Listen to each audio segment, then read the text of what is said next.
I have a 12-year-old daughter, and she is my greatest teacher in a plethora of ways. And I thought back to when I was 12, and we are just worlds apart. And I don't mean in the things we like or pay attention to. I mean in being human. The level of compassion that she has, the level of fighting for equality and for people that are less fortunate than her. And I see it in her friends too. So this isn't just to toot my horn and how I've raised her. This is a generational thing. Something is different. And I think that is the wisdom that can finally break us free if we, the current people holding the torch, can get out of the way and believe that our children have something that we simply don't have. And so I wrote a quick short story about the wisdom of youth, specifically as it pertains to conflict. So that's what I call this, the wisdom of youth. There she was, sitting on a seat made from her stuffed animals. They've been well worn over the years, an ear missing here, a torn shoulder there, but she still loved them like the day they became hers. She looked around her house and recognized the expression on the faces of the people in the kitchen. She'd seen it many times before. A desperate attempt to hide fear and make her feel like everything was okay.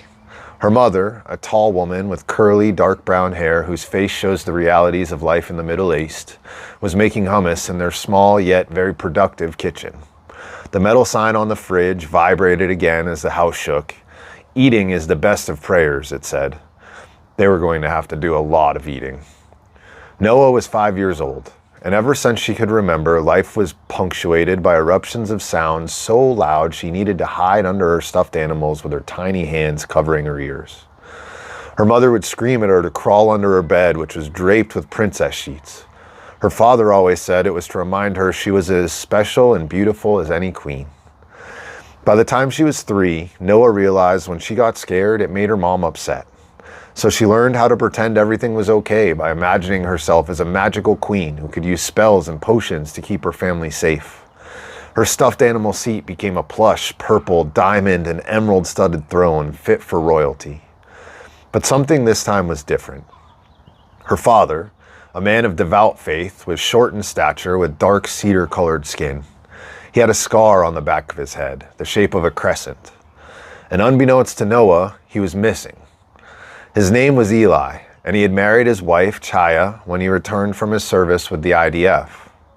The people in Noah's kitchen were members of their temple, many of whom she'd known since she was born. She wasn't exactly sure why they were there, but the frenzied voices coming from the kitchen and the constant rumbles outside made her feel scared. "I saw him walking back from temple this morning with David at about 6, one man said. He said he was going to stop at the bakery to get some challah and surprise Noah for breakfast." The air raid sirens started going off at 6:30. Whenever Eli stops at the bakery on his way home from prayers, he's back by 6:45 at the latest, Chaya said, with a tremble in her voice. What if they took him? "I'll kill them all," screamed Chaim, another of Eli's brothers from the temple. "We have to defend ourselves and our children. They're all terrorists, and they all deserve to die." At that moment, Noah stood from her throne and came into the kitchen. Chaim was screaming so loudly she could clearly hear what he was saying. "Who deserves to die? Daddy told me that God loves everyone, especially the people who act mean to us." "These people are different, Noah. They're not just mean people, they're dogs. They pray to a different God, they eat different food, and they want to take our homeland from us. They took your..."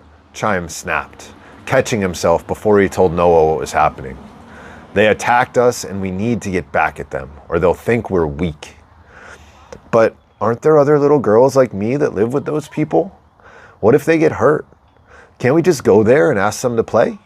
Whenever me and my friends play, we forget about anything bad that happened." "You're the sweetest little girl," Chaya said. "I wish it was that simple, but our people have been fighting one another for a very long time." "But if we keep hurting them when they hurt us, we'll be fighting forever," said Noah. One time a man hit Daddy when we were walking to the playground, but instead of hitting the man back, Daddy asked him what was wrong and prayed with him. Tears began to well up in Chaya's eyes as she thought about her missing husband and the amazing man he was.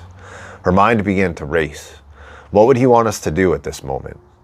Shouldn't a wife on their side feel her pain? In her heart, she knew Noah was right. But what if they had killed her husband? Chaya wished with everything in her heart that Eli was there and safe. He told me when someone hurts us, it's because somebody hurt them. And when people feel hurt, we should try to make them feel better, Noah finished. You're a very smart girl, a voice came from the front door. One day, a little girl like you will grow up and become prime minister. And when that happens, she'll remember there are little girls on the other side too. She'll remember playing and praying are much more powerful than fighting and hate. She'll see the cycle of pain and hurt causing more pain and hurt. And in that moment, everything will change forever. Daddy! The end. So obviously this is my attempt at doing something with what's happening in the West Bank. And my last name's Cohen. If you don't know, that's about one of the most Jewish last names that you can have. I'm only half as my dad. I'm not practicing. I wouldn't consider myself religious. But it just brings me so much hurt to see what's happening there. And I know it's a complex issue and I'm on neither side. And I don't know how to fix it other than to just keep sharing stuff like that. Thanks for listening.